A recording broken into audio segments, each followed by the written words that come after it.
Қыпшақ хандығы. Экранда көріп тұрғаныңыздай, Қыпшақ хандығы бізде 11 және 13 ғасырдың басы. Бұл тақырыпта біз нені өтеміз? Қыпшақ хандығының құрылуын, қыпшақтардың Еуразия тарихындағы орнын білеміз. Қыпшақтардың өзге мемлекеттермен өзара қарым-қатынасын, Алтайдан Еділге дейінгі жерлердің неліктен Дешті Қыпшақ аталғандығын білетін боламыз. Енді бірінші қыпшақтар туралы деректерге тоқталып кетсек, қыпшақтар туралы деректерге тоқталып кетейік. Ең алдымен деректер 8-9 ғасырлардағы авторлардың еңбектерінде шығыста олар қыпшақтар деп аталған, Русьте половецтер деп аталған, ал Еуропада командар деп аталған.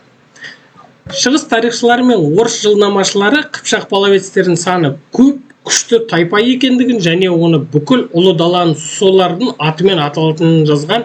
Қыпшақ этнонимі алғаш рет 8 ғасырдағы көне түркі руна ескерткіштерінде де кездеседі. Осындай деректер бар. Келесі, Қыпшақ мемлекетінің құрылуы. Қыпшақ мемлекетінің құрылуы 8 ғасырдан 11 ғасырдың басына дейінгі қыпшақтар қимақтар тарихымен тығыз байланысты болып келді. Қыпшақтар қимақ мемлекетінің батыс қанатын құраған. 11 ғасырдың басында қимақ қағанаты құлағаннан кейін олардың жері Қыпшақ хандарының қолына өтеді. Мен айтып кетейін, қимақтар туралы бейнеролик каналда бұрыннан бар, сондықтан мен ол туралы эфир өткізбеймін. Егер де қарайым дейтіндерім болса, онда осы каналдан қимақтар туралы эфир емес, запись түрінде жасалған видео ретінде салынды. Мына трансляцияда болатыннан барлығы. 11 ғасырдың ортасында қыпшақтар оғыздарды Сырдария аймағынан және Каспий даласынан ығыстырады.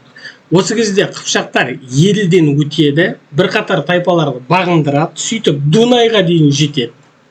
Батысқа жылжуы барысында олар шығыс Еуропа, соның ішінде атап өтетін болсақ, Русь, Византия, Венгрия халықтарымен байланыс орнатады. 11 ғасырда қыпшақтар жетісумен қатар бүкіл Қазақстан жеріне үстемдік жүргізді. Еуразияның Алтайдан Дунайға дейінгі аумағындағы үлкен тайпалық одақ саналып, дәл осы кезден бастап жоғарыда аталған аралықтағы барлық түркі тайпалар Қыпшақ деп атала бастайды. Яғни Алтайдан Дунайға дейінгі аралықтағы кез келген тайпаның барлығы Қыпшақтар болады. Тіпті ол Қыпшақ болмаса да. 11 ғасырдағы Оғыз мемлекетімен соғыстар, Салжұқ, Хорезм шахымен және Қарахан әулетімен күрес, сыртқы қауіпсіздікті қамтамасыз ету, осылардың барлығы Қыпшақ мемлекетінің құрылуының басты себептері болып табылады. 12 ғасырдың басында қыпшақтар Алтайдан Дунайға дейінгі бүкіл ұлы далада үстемдік етеді. Бұл аумақ Дешті Қыпшақ, яғни Қыпшақ даласы деп аталады. Дешті Қыпшақ даласы екі ірі бірлестікке бөлінді. Осы жерде маңызды, мән берейік. Бірінші, Тоқсоба әулеттік руы басқарған Батыс Қыпшақ бірлестігі, бұлар Дунайдан Еділге дейінгі аумақта. Екінші, енді Еділден Алтайға дейінгі аумақта қоныстанған қыпшақтар, олар Шығыс Қыпшақ бірлестігін құрды және ол бірлестікте ең басты рөлді Ел бөрілі руынан шыққан хандар басқарады. Сөйтіп, Тоқсоба және Ел бөрілі дейтін екі мықты сондай рулар болды қыпшақтарда. Ары қарай, қоғамдық құрылымы. Қоғамдық құрылымына тоқталатын болсақ, көне түркі дәстүрін ұстанған осы Қыпшақ хандығы екі қанатқа бөлінді. Оң қанаты батыс, яғни бұл батыс бірлестік, және оның ордасы Жайық өзенінің бойындағы Сарайшық қаласы, және екіншісі сол қанаты орталығы Сығанақ қаласы, Сығанақ қаласы, бұл шығыс бірлестіктің астанасы болып табылады. Және осы шығыс бірлестік ең мықтысы болып саналады қыпшақтарда. Келесі, Қыпшақ этносы мен мемлекеттігінің қалыптасу кезеңдеріне тоқталатын болсақ, бірінші ол 7 ғасырдан 8 ғасырлар аралығында Батыс түрік қағанаты құрамында болған кезең, яғни қыпшақтар Батыс түрік қағанаты құрамында болды ол кезде. Екінші, 8 ғасырдан 11 ғасырларға дейін Қимақ қағанатының құрамындағы кезең. Олар Қимақ қағанатының құрамында болды. Және үшінші, ол 11-ші ғасыр мен 13-ші ғасырларда дербес Қыпшақ хандығын құрды. Ары қарай. Енді Қыпшақ этносының қалыптасуы. Қыпшақтар этнос ретінде орталық және шығыс Қазақстан аумағында 8-ші ғасырда қалыптасты. Қыпшақтардың саяси беделінің артуына орай басқа тайпалар мен этникалық топтар Қыпшақ этнонимін қабылдайды. Басқа тайпалар бәрі Қыпшақ деп аталады, жаңа айтып кеттік. 11-13 ғасырларда Еуразияның бүкіл далалық аймағы Дешті Қыпшақ деп аталды. Қазақстан аумағында Қыпшақ тайпасының қалыптасуына ықпал еткен келесі бір жағдайлар бар. 4 жағдай бар, былайша айтып кететін болсақ, Қыпшақтардың қалыптасуына ықпал еткен. Бірінші, шаруашылық өмірдің біркелкі түрі, яғни шаруашылықтары бірдей. Екінші, қоғамдық қатынастар мен мемлекеттік құрылымның ортақ жүйесі. Үшінші, тіл ортақтығы. Төртінші, тарихи қалыптасқан ортақ мәдениеттер болды олар. Қыпшақ ұлысының пайда болуы Орталық Азия мен оңтүстік шығыс Еуропа тұрғындарын түркіленгендігін білдірді. Бұл біріншіден, және екіншіден бір тұтас жалпы түркілік мәдениеттің қалыптасқандығын білдірді. Яғни, міне осы жер өте маңызды. Неге? Себебі, қараңдар, Орталық Азия мен оңтүстік шығыс Еуропа тұрғындары толықтай түркіленді міне. Және екіншісі, бір тұтас жалпы түркілік мәдениет қалыптасты. Бұл нені білдіреді? Бір сондай керемет бір түркі мемлекеті қалыптасуы керек болып тұр да. Бірақ бұл процесті бір нәрсе үзіп жібереді. Ол әрине ертең моңғол шапқыншылығы, Шыңғыс ханның келуі кішкене 150-200 жылға қалдырады да, сөйтіп бұл процесті аяқтайтын ол қазақ хандығы болады тек. Яғни қазақ хандығының қалыптасуын мына жерде енді ол кезде білмеймін, енді Қыпшақ хандығы деп аталатын еді, мүмкін тарихта болғанда Қыпшақ республикасы болар ма еді, қазір біз өмір сүріп жатқан. Бірақ моңғол шапқыншылығы кішкене артқа қалдырып жіберді. Алайда Қыпшақ халқы қалыптасуының қорытынды кезеңін міне моңғол шапқыншылығы үзді. Қыпшақтар қазіргі түркі тілдес халықтар, соның ішінде қазақ, башқұрт, татар және басқалардың ұлт ретінде қалыптасуының негізін қалады. Қыпшақ хандарының билігі мұрагерлікпен әкеден балаға беріліп отыр. Жекеленген Қыпшақ руларының жоғары ханнан басқа өз билеушілері болды. Әрбір рудың малға жекеменшік мүлік теңсіздігін туғызды бұларда да. Яғни бұл малға жекеменшік бүкіл түркі халықтарында сол мүлік теңсіздігін алып келеді. Ол енді түсінікті. Байлық жылқы саны мен өлшемді Қыпшақтарда, өйткені Қыпшақтарда өте көп болған жылқы. Ол туралы мысалға Плано Карпини, бұл бізде француз саяхатшысы, бұлай айтады. Олар Қыпшақтар түйе, ірі қара, қой мен ешкі жылқыға өте бай дейді. Оларда жүк таситын мал орасан көп. Біздің ойымызша бүкіл әлемде мұндай байлық ешкімде жоқ деп таң қалып жазған. Қаншалықты олар бай деп. Жайылымдарға билік ету мен көші-қонды реттеу құқығы ол Қыпшақ хандары мен тайпа ақсүйектеріне беріледі. Орасан көп малы бар тайпа ақсүйектері жайылымдардың нағыз иелері болды енді олар. Қыпшақ қоғамында құқығы жоқ топ болды. Олар құлдар. Олардың саны әскери тұтқындар есебінен толтырылып отырады. Құлдар шаруашылықта жалшылар есебінде пайдаланылған. Қыпшақ хандығы көне түркі мемлекеттерінің дәстүрін жалғастырып, одан әрі жетілдірілген ерте феодалдық мемлекет болды.